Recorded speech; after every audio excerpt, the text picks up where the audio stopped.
हमारे फेफड़े जिनसे हम सांस लेते हैं वो प्लूरा नामक एक पतली झिल्ली से ढंके होते हैं।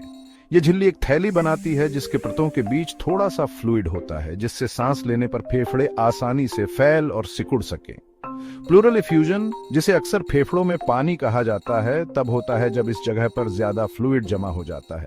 इससे कई तरह की डिस्कम्फर्ट, देह परेशानियां हो सकती हैं और अगर इलाज न किया जाए तो ये गंभीर रूप भी ले सकता है। हालांकि फेफड़ों में पानी शब्द आम तौर पर इस्तेमाल किया जाता है, लेकिन इस फ्लूइड का मिश्रण अलग अलग हो सकता है। ये एक साफ फ्लूइड, मवाद, रक्त या इनका मिश्रण हो सकता है जो इसके कारण पर निर्भर करता है। प्लूरल इफ्यूजन के कारणों और सिम्टमों को समझना जल्दी पता लगाने और प्रभावी इलाज के लिए जरूरी है। प्लूरल इफ्यूजन शायद ही कभी अपने आप में एक बीमारी होती है, बल्कि यह किसी बीमारी का लक्षण होता है। इलाज का सबसे सही तरीका जानने के लिए असली कारण का पता लगाना जरूरी है। कंजेस्टिव हार्ट फेलियर एक ऐसी स्थिति जहां दिल शरीर में अच्छे से रक्त पंप नहीं कर पाता, प्लूरल इफ्यूजन का एक प्रमुख कारण है।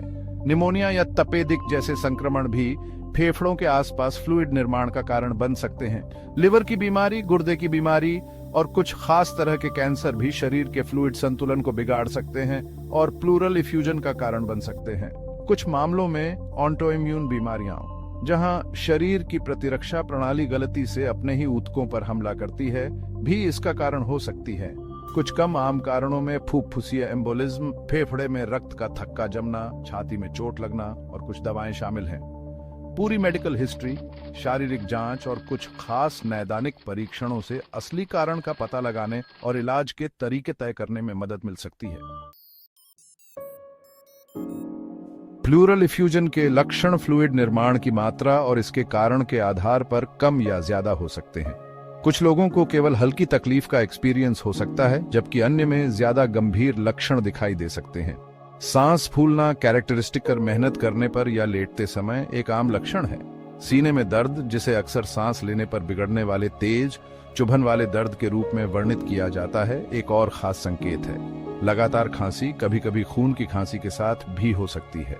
थकान, माइल्डजोरी और तेज दिल की धड़कन अन्य संभावित लक्षण हैं। अगर आपको इनमें से कोई भी लक्षण दिखाई देते हैं, कैरेक्टरिस्टिक कर यदि वे गंभीर हैं या लगातार बने हुए हैं, तो तुरंत डॉक्टर से सलाह लेना जरूरी है।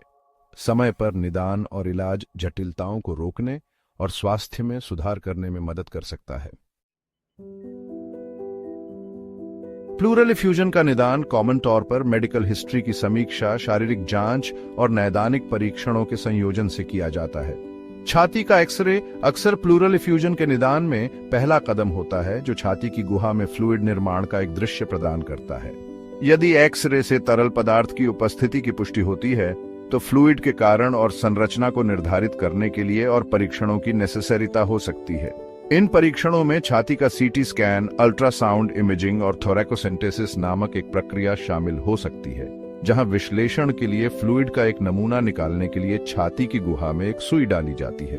प्लूरल इफ्यूजन का इलाज अंतर्निहित कारण और स्थिति की सीरियसता पर निर्भर करता है। यदि फ्लूइड निर्माण छोटा है और न्यूनतम लक्षण पैदा कर रहा है, तो नियमित निगरानी के साथ सावधानी पूर्वक प्रतीक्षा पर्याप्त हो सकती है। हालांकि यदि इफ्यूजन बड़ा है, जिससे सांस लेने में तकलीफ हो रही है या किसी गंभीर अंतर्निहित स्थिति से जुड़ा है, तो अधिक आक्रामक उपचार आवश्यक है।